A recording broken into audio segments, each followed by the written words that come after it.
so ndimo nakoze iyo bwabaga igisigaye ni Imana gushyiraho kashe Sekoma impamvu yayo nuko ariho niho mukabera watujyanishije audio twa streaming ubu ngubu ku ma platforms hose iriho kabisa na video ngo waguyemo aramazi niyo naguyemo kabisa muri Eden kabisa urumva hari agase twagomba ni ibibaho yuko n'ubuzima kwibwa nyine ni nkuko wajya imbere ukahura n'ikibazo ariko nanumvishe ko ikirego mwagitanze muri Rebo ukatsi gusoza editing ko Sekoma na editing ndayisoza byose byararangiye ariko kala itararangira hari umuvandimwe wanjye Chrétien ni murumuna wa Christopher rero nago najya kure nago icyo kintu ikintu najya gusobanura umuntu gusobanura ngo nahuye n'ibyago ngo ibyo byago ntago ndi kubibeshya numva nta mwanya nabigira ibyo bintu kuko umuntu utekereza na gutyo hari aho mba numva tutari kumwe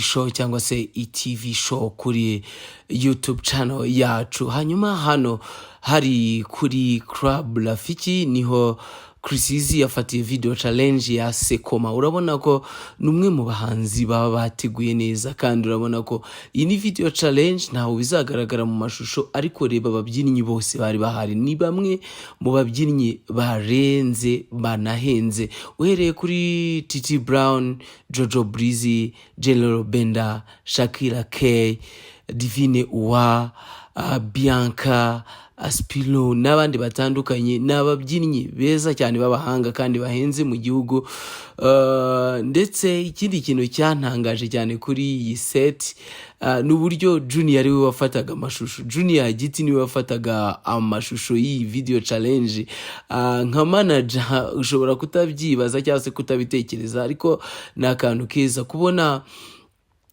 Junior Giti ukuriye Giti Entertainment ariwe uri gufata amashusho y'umuhanzi nka Chris umwe mu bahanzi b'abahanga ndetse bakomeye mu Rwanda nabyo byarantangaje urabona ahantu nari mpagaze ndetse ndi gukina iyi ndirimbo ni indirimbo nenjo wahinze ni indirimbo nishimiye ni indirimbo nizera ko izashimisha buri umwe atari kuba narayumvisha ahubwo kuba wenda izasohoka ikanyura buri umwe ndetse iri kuri platform zose za Chris usibye kuri YouTube nka video ni imwe mu ndirimbo ndetse byanagaragaye ko abantu bari gukunda. Ikindi cyane nishimiye cyane n'uburyo Chris agera kuri set akabanza gutegura akabanza kureba murabizi ko ari umudirector ari mu videographer yabanje kureba ahantu izuba riri ahantu izuba rituruka ndetse hari n'akantu yatweretse ku buryo ushira ikiganza hejuru kareba aho izuba riri gukubita mu kiganza imbere iyo riri gukubita niho ushira isura ryaba riri gukubita inyuma ukamenya ko hari shadow atariho ushira isura ku bantu bifotoza rero urumva ko yatubwiye akantu keza Chris yashizemo imbaraga nyinshi ndetse akora challenge nyinshi tuvuye aha twagiye Sunday Park ari nabwo ho tugiye noneho kureka Dylan Kabaka nk'uwari wabaye umunyamakuru uyu munsi abari we ukora ikiganiro cyahabereye ndetse tuze kuganiriza Chris tumaze ku bintu byinshi bimuvugaho tunaganira ku makuru menshi y'indirimbo mushaka kumenya niyo mpamvu mubwiye ngo Chris yaranyemeje uburyo ategura nawe ushobora kubireba ukareba uburyo dance ari kuzibyina ukareba uburyo azi kubyina ukareba uburyo yajyanaga n'ababyinnyi ni ibintu byantangaje by the way ariko nawe bishobora kugutangaza nimba bigutangaje nawe ushobora kujya muri comment ukandika ukasangiza igitekerezo cyawe turagusigisoma kora subscribe ukore na comment hanyuma tuze kubana ngiye kurekera Dylan Kabaka wa muri Junior Giti cyangwa se Giti Entertainment hanyuma bari we ukomeza n'ibiganiro nyuma y'aya mashusho atandukanye mwagiye mubona twahise dukomereza no muri Sunday Park ari naho tugiye gukomereza ikiganiro nabwo buryo nkubwira ngo uyu muhanzi Chris yaranyemeje yarantunguye ndetse anyereka uburyo umuhanzi ategura uburyo umuhanzi kuko numwe mu bahanzi bafite passion kandi beza cyane.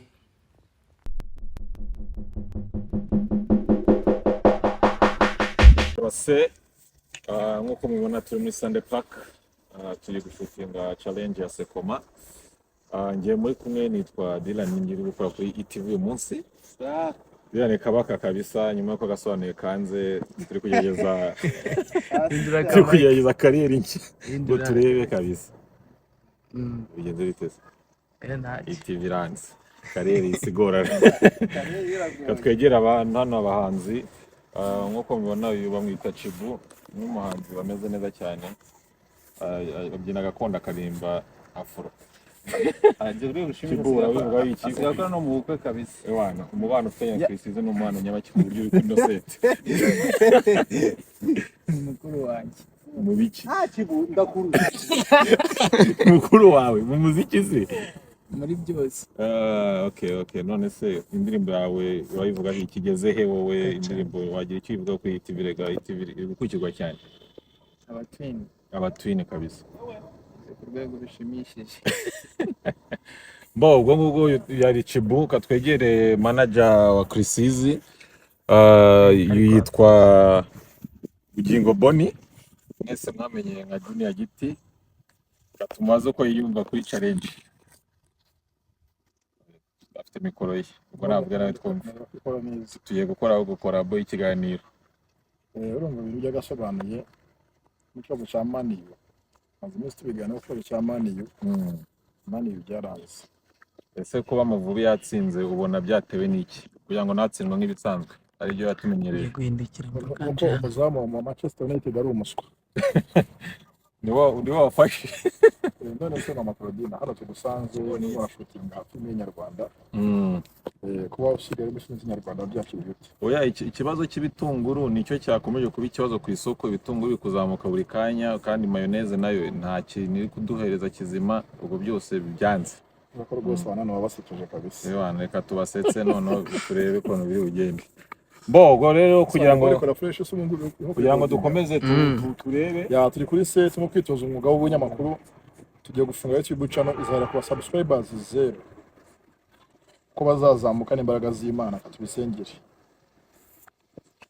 izuba ryambangamiye rero dukomeje babyifashe kuri challenge nyinshi bigenda bite Chris Ize yagiye gukora challenge nyinshi mubona bigenda bite zira efe azikoreraho ese azikora muri edit umugabo cy'umuhanzi n'abasetsa kubi kandi ari nge munyamakuru reka ndamubaza nawe so turimo turareba iyo tugiye gushutinga tubanza kureba izuba bimeze bite ahantu heza ni hehe umuntu yashutingira mukanya kutwereka akantu k'izuba ukuntu barupima mukanya ko turaza kongera kumubaza akatwereka ukuntu bapima izuba umuntu kugira ngo ashutinge adasa nabi abantu bamwe bafata telefone ugasanga yifasha yicuritse yifashe nabi contre jour ese contre jour niki turi kumwe n'umuhanzi akaba mu video director ako izi kara kaboro unyeretse kara akantu abantu benshi ntabwo bakazi ikibazo cya Joshua rero nubwo ari CEO wa ITV muri aka kanya umukameramani ntabwo avugira mu munyamakuru umunyamakuru ni umunyamakuru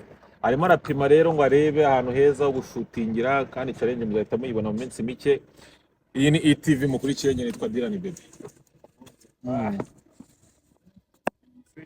azanye kaboro keza cyane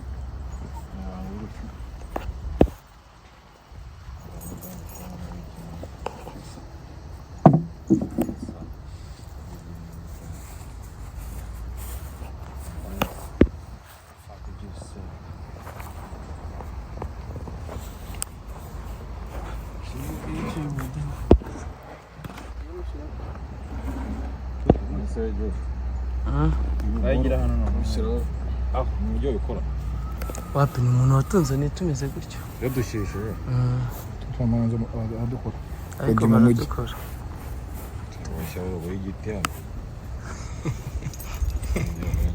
kandi kano wamara kuzikora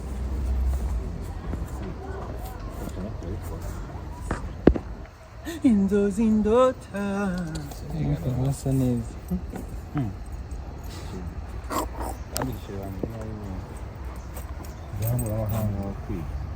ahubwo nibo bangaba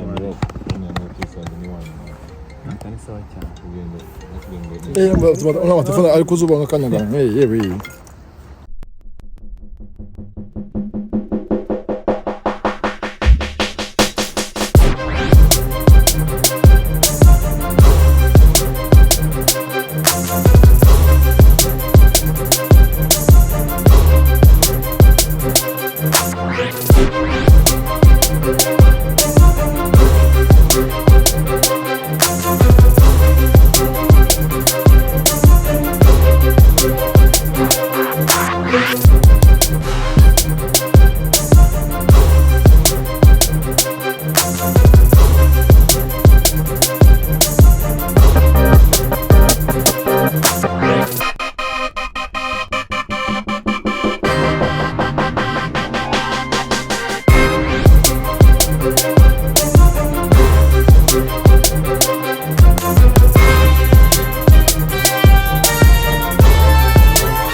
iby'agaciro kuba uhisemo kureba ETV muri aka kanya. Ngewe uri kumva nitwa Dylan Kabaka, nitwa Dylan Bebe. Uyu munsi rero ndagira ngo muri kumbona muri kariyeri nshya. Iyi ni kariyeri y'ubunyamakuru tugiye kugerageza kuri ETV. Ubu turi kuri video shoot ya challenge ya Chris Easy nkuko muri kubibona. Chris Easy uriyo muri kubona Junior Giti ura n'umuhanzi Chibu afite indirimbo yitwa Twin, umuhanzi uri kuzamuka neza cyane. Ura no mu director n'undi wa Chris Easy yitwa Tembi, nawe mukora n'amakara. Ura ni manager wa Sunday Park. Turi muri Sunday Park tugiye kwereka ese bimeze bite kuri challenge. Mwabonye ama video ukuntu bigenda, tugiye kwereka rero sasa ukuntu bigenda. Noneho gushutinga twa challenge munyamubona kuri Instagram, kuri Twitter, TikTok bigenda gute, dufatwa dute, zira effects zijyamo zite, se zijyamo kuri set, zijyamo muri editing, muri rugendo mu mane natwe. Yine twa Dylan Kabaka, iyi ni ETV. Ariko mana aya bafite passion ndetse bakunda ibyo bakora n'uburyo abikoramo. Wabonaga ko ari ibintu nyine ashaka ko bigera ku rundi rwego rutandukanye, kuko we akubwira ko nta ibikorwa bye biragera, ahubwo buri kanya bayumva ko ari bwagitangira. So aka kayira twacagamo ni ikindi gice cya Sunday Park twajyagamo agiye kureba izindi location zose niwe wazishakiraga, niwe warebaga hajyanye n'ibikorwa byanjye biri bihure kugira ngo njyewe icyo nshaka kize gukorwa n'uburyo ngishakamo. Yari ari kumwe na Tinri ufata ama video n'amashusho ndetse na Dylan Kabaka na Junior bagenda berekana story, batera story. Nabwo yatweretse uyu mugezi ko ari umugezi yaguyemo, wenda muraza kubyumva muri story n'uburyo yawuguyemo. Iyi ni exclusivity show. Hanyuma nkuko bisanzwe ngomba kuhabera 5 kuri 5 tunagenda tureba ese ibikorwa bya Chris Easy birimo indirimbo Sekoma mwayakiriye gute. Ushobora kwandika muri comment ukatubwira uko wayakiriye, ukatubwira uko uyumva, ndetse kuko bamwe muri comment zitandukanye abantu bagaragaje ko ari indirimbo nziza kandi iri buze gukora amateka yaba ndetse agaragaza nk'indirimbo yahereyeho ndetse n'indirimbo yagiye akora. Turebe nka Stop, turebe nka Edeni, turebe nka Bana. Ni indirimbo nziza yakoze abanyarwanda bamukundiyeho. Ningiyi ni indirimbo nziza kandi abantu bari bunishimire.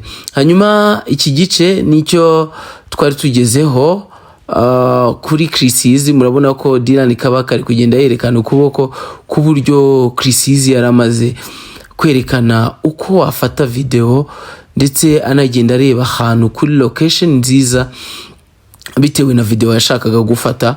So iyi ni exclusivity nabibabwiye. Turaza kugenda tukomeza kureba amwe mu mashusho y'uburyo yakoze ino challenge. Ni challenge yatwaye iminota myinshi, ariko video yasohoye mwabonye ko ari ntoya cyane. Nicyo kigaragaza umuhanzi ndetse n'uburyo abyikorera cyangwa se abyieditingira. Nawe wazaditinze.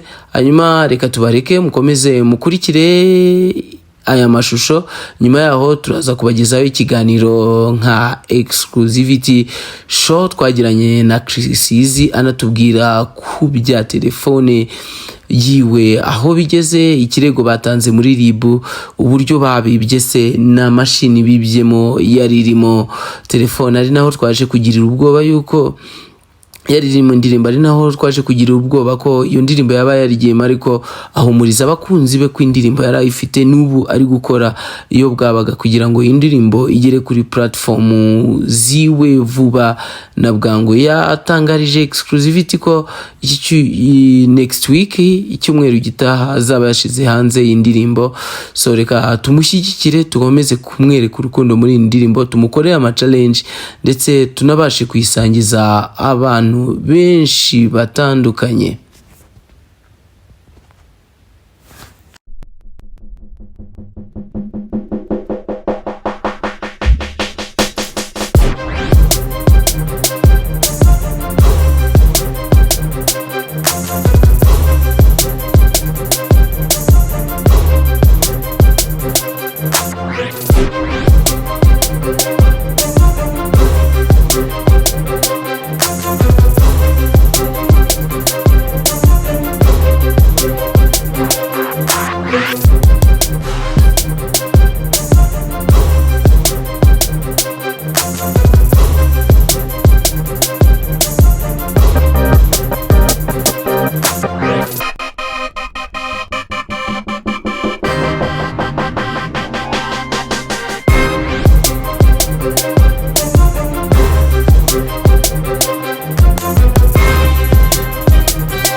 Reka ngwikaze ukurikiye Exclusivity Show, ndizera ko umeze neza nkuko bisanzwe.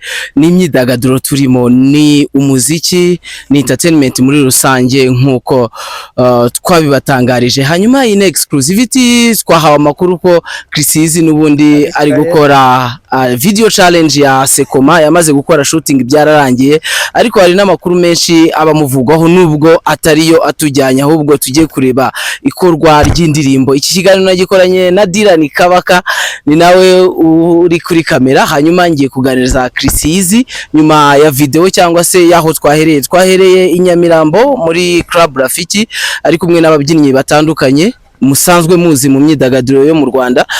Tuza kuri Sunday Park aho nubundi ari gukorera video challenge, aha ikomereje. Nimba ariho honyine cyangwa se ariho, turaza gukomeza turi kumwe nawe. Easy. Yes. Imeze bite? Sasa. Alitwa. Iwan. Barumeze gute? Meze fresh. Ugiye kutwica? Kubica. Okay, ndega ko nicara nerekana ko ndi umwicanyi. Kutwica mu buryo bw'imiziki. Mu buryo bwiza. Mu buryo bwiza. Imana idufashe. Ego. Easy. Ni imbaraga nyinshi utangiranye muri iki gihe, cyangwa se watangiranye muri uyu mwaka, ariko by'umwihariko reka tuvuge kuri Sekoma. Kubera iki Sekoma? Sekoma impamvu yayo nuko ariho umwuka wera watujyanishije, niho ibitekerezo byagiye n'umutima nama tujyana, iyo birangira bibaye Sekoma nyine. Yego. Ni indirimbo abantu biteze. Hashize nk'amezi nk'abiri, ni kumwe n'igice abiri si ubusashe. Abiri arimo cyangwa se wenda kumwe n'igice post igiye hanze. Narindi no kureba indirimbo ishobora kuba yagiye hanze. Like audio twa streaming ubu ngubu ku ma platforms hose iriho kabisa, na video iraza vuba cyane. Yego, uri hano kuri Sunday Park aho Izi ari gukorera n'ubundi video challenge ya Sekoma. Twagiye tubereka uko biba bimeze, twari turi kumwe na Junior Giti, Chibo, Tinli n'abandi batandukanye, ndetse n'ababyinnyi batandukanye mwagiye mubona, ariko bagiye mu zindi gahunda zabo. Kubera iki wahisemo kwikorera challenge ahantu hatandukanye? Like Sunday Park rero niho nakoreye Eden yose yaragiye ahanga kabisa. Eden ni imwe muri breakthrough yawe, nziza indirimbo yawe kabisa. Abantu banakunze n'ubu bagikunda. Rero urumva ko ni nko mu rugo manzi ngo ndakorera naha mpamvu navuze ni aga challenge Eden agize nahanga ikwiriye kuba. Yego. Nahoze numva kuri story ya Eden, ngira ngo Dylan ari utwereka ari amazi ukuntu asa nabi. Ari amazi kariyo naguyemo sabakubwiye. Narindi kumva story yayo y'aya mazi ngo waguyemo. Ari amazi niyo naguyemo kabisa muri Eden kabisa.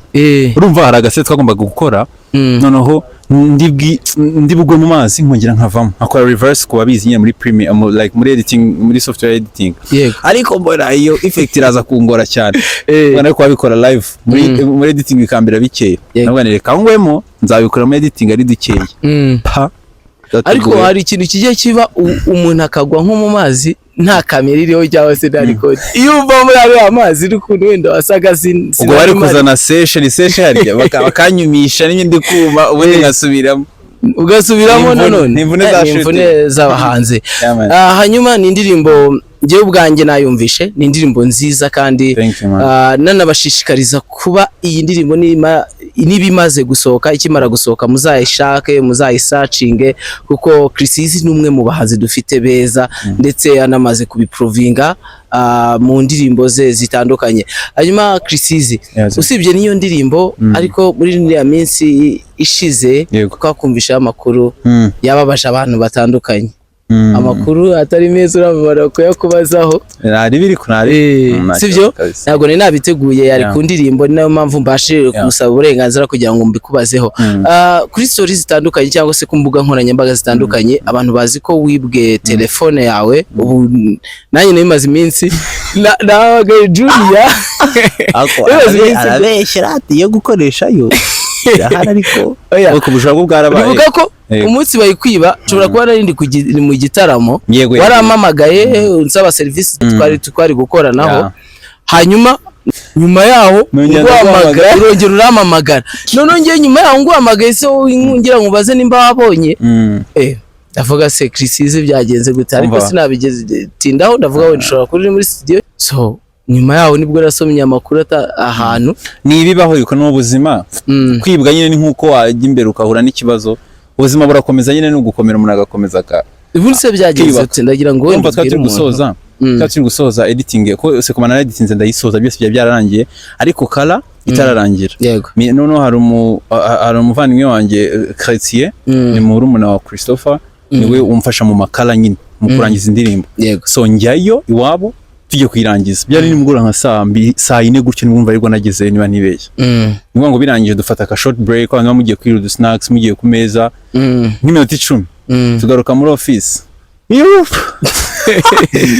nyine ibikoresho byose imashini phones n'ibiki byagiye ariko nyine ubuzima burakomeza murakibaka gusa ari wenda nabwira abantu Sekoma ntago yagendeyeho yose hari data nari mfite ku mashini yo mu rugo dufite ubwoba ko indirimbo tuyibuze ntago yagendeye Sekoma irahari ubu ngo ahubwo byamaye kandi kazi ko gukora ibyo nari narakoze ariko nabyo nabisoje vuba cyane irasohoka kabisa yego usibye ubwo bwoba ariko nanumvishe ko ikirego mwagitanze muri RIB kuko mperutse kuvugana na Junior arambwira ikirego twagitanze kuri RIB kandi RIB iri kugikurikirana nibyo twite gukoranyeka ko n'umunyarwanda wese ahari ugihura n'ikibazo nk'icyo ngicyo namushikiriza kwitagana RIB kuko ni like RIB nibo bantu twitezaho makire niko navuga nibo bantu bacu so hari ikizere yuko bishobora kugaruka cyangwa bimwe mu byibwe ariko ngiye barakwiha umutekano wa nyuma mvuga nti reka mbe like nshiringe then ntegereze icyo RIB no ni kantegereze icyo RIB nyine mbwira gusa amahirwe arahari ego ni Chrisizi ariko uri kwitegura gushira hanze indirimbo Sekoma nababwiye ngo ubu ni uburyo bwo gutreating umustar yari kwitegura yari mu bihe byo kwitegura gusohora indirimbo ni indirimbo Sekoma yateguje abantu mu gihe gishize ariko ni indirimbo nziza by the way ni indirimbo nziza uzabashe kwishaka ngiye nayumvishe wenda uzabasha kumbwira hanyuma Chrisizi niki witeze kuri iyi ndirimbo njye baransohora indirimbo nta kintu niteze gutyo gusa sohora indirimbo nakoze iyo bwabaga mu audio cyangwa video nyina team yanjye igisigaye ni Imana gushyiraho kashe n'abakunzi bacu nabo bakabitambutsa nta kindi izashiraho kashe hanyuma uri mu bihe byo gusohora Sekoma ni nabwo telefone yabuze abantu bashobora kwibaza ngo ni ugutwi nagatwiko ni nacyo kintu urebye muri comment zawe biri zanjye muri comment z'abantu batandukanye aho babita nabonye ara posted so rero nacyo kintu nagira ngo making it clear kuko ngenda hageze ntungurwa na telefone ufite zindi biyereka ariko nayibonye Sekoma na telefone bihuriye rero ntago najya kure ntago icyo kintu ikintu najya gusobanura umuntu gusobanura ngo nahuye n'ibyago ngo ibyo byago ntago ndi kubibeshya numva nta mwanya nabigira ibyo bintu kuko umuntu utekerezana gutyo hari aho mba numva tutari kumwe so bira n'ibyago kandi nge sinubakira ku byago ahubwo bimpa imbaraga zo gukomeza gukomera umuntu akanakora cyane kugira ngo n'ibindi biboneke nese byavaho udakoze ahubwo ni twe streaming ya Sekoma n'ibindi bize byinshi nicyo cy'ingenzi nacyo kibanze kuko ngewe yaba nabibonye nta buryo bwo kubisobanura buhari kuko wenda ninaboneka wenda izazaza abitubwire hanyuma ni indirimbo Sekoma nyuma y'indirimbo Bana nyuma y'indirimbo Jugumira nyuma y'indirimbo Edeni nyuma y'indirimbo Stop nyuma y'indirimbo zitandukanye zabaye hit ni umukoro kuri Chrisizi kuko twebwe nk'abafana agomba kuduha indirimbo nziza nanayumvishe ni indirimbo nziza cyane hanyuma nirihe jambo tunasoza wayivugaho kuko ni indirimbo abantu bategereje natubwira aho izasohokera natubwira igihe izasohokera n'uburyo wifuza ko abantu bazayivibingamo nta byinshi navuga wenda ariko icyo nabwira abantu bacu nicyo mpora mvuga ibintu dukora yaba Sekoma yaba ibyo byabaye mbere nta bandi mba mbikoranye nka Chrisizi ni abantu banjye ni mwebwe mudahari nabyiyumvira so kuba bahari rero nibo mba mbikoreye manakoze iyo bwabaga kuko ntago mba numva ko nifuza kubatenguha so Chrisizi ntateze kubatenguha kandi nawe yishimira cyane akanakunda cyane urukundo mumwereka so ntago neze kubatenguha I love you so much Sekoma yo video sinda making sure ariko ntagirenza let me say 1 week wenda ejo challenge irasohoka yingi turi gukora ndahita nyeditinga nyisore and audio yageze kuri platforms hose Spotify and Audiomack hose iriho kuma digital platforms zose Hose ni Chris Easy. ni Chris Easy yego Sekoma Chris Easy na YouTube video iraza vuba cyane. Bless up. Reka tugushimire cyane Easy. Asante man. Yego ni Chris Easy twari turi kumwe, ndizera ko uko abitubwiye kandi ari nako kuri. Muzihangane murebe ino ndirimbo kuko ni imwe mu ndirimbo nziza abantu benshi cyane bategereje. Tuzabasha kuyipininga niba yasohotse, ariko ushobora kuyireba kuri platform ziwe zose za Chris Easy ukabasha kumwereka urukundo ko n'umuhanzi ugerageza gushiramo imbaraga kandi umuhanzi ubikorana ubuhanga. Hanyuma nge Digidena nindi kumwe na Dylan Kabaka wagiye abatembereza muri shooting zose ukuntu zimeze, ariko mbere yuko nsoza ndi kumwe na Junior nawe gatoya. Junior reka dusoreze. Junior amakuru se? Turasoje ahangaha nabaraga shooting ya challenge ya mbere ifungura Sekoma ku mugaragaro ku mbuga nkoranyambaga. Dushimiye abantu bose anga twabanye, hari abantu benshi cyane, hari umuhanzi Chibu, hari umudirector Tenli, umunyamakuru ukizamuka. Uyu nguyu ubona washize hanze inkuru ya mbere y'urupfu rwa Gaddafi. So turashimiye cyane mwakoze kubana natwe. Ikinesaba abakunzi ba Junior Giti noneho by'umwihariko ku ndirimbo Sekoma. So okay, icyo nasaba abantu bose badukurikiye nuko indirimbo Sekoma bayumva bakanayisangiza abandi. Icyo bidufasha no kumenya icyambere nafuruga ko dushaka ko umuziki wacu nyarwanda ugira signature yawo, ko buri usanga iyo ugiye nko hanze muri performance yari yose hari nk'umuntu ukunda indirimbo z'umuhanzi ukajya kuvatanya ngo this guy sings well, say is it from Nigeria, ko nyine bishobora Afrobeat ya Nigeria yumvagamo, wakora urumba kumva ko uri umukongomani. So dukeneye ko tujyanye ne wave yacu y'abanyarwanda. Rero mva iyi niyo ndirimbo ya mbere dukoze muri ubwo buryo, bazumva neza nka Afrobeat, akumva na Afrobeat ivanzemo, ni indirimbo y'umwimerere irimo gakondo nyarwanda nyinshi cyane. Rero nafuruga ko nicyo kintu cyambere bazumvamo. Ikindi ni indirimbo iryoshye, indirimbo ugiye umunsi mukuru ugasanga nago bayicuranze uwo munsi mukuru bugoswe. Nuko rero nibyo. Nibyo Junior Giti niwe udusoreje ikiganiro cyacu. Nanjye ndakomeza kubararikira kugenda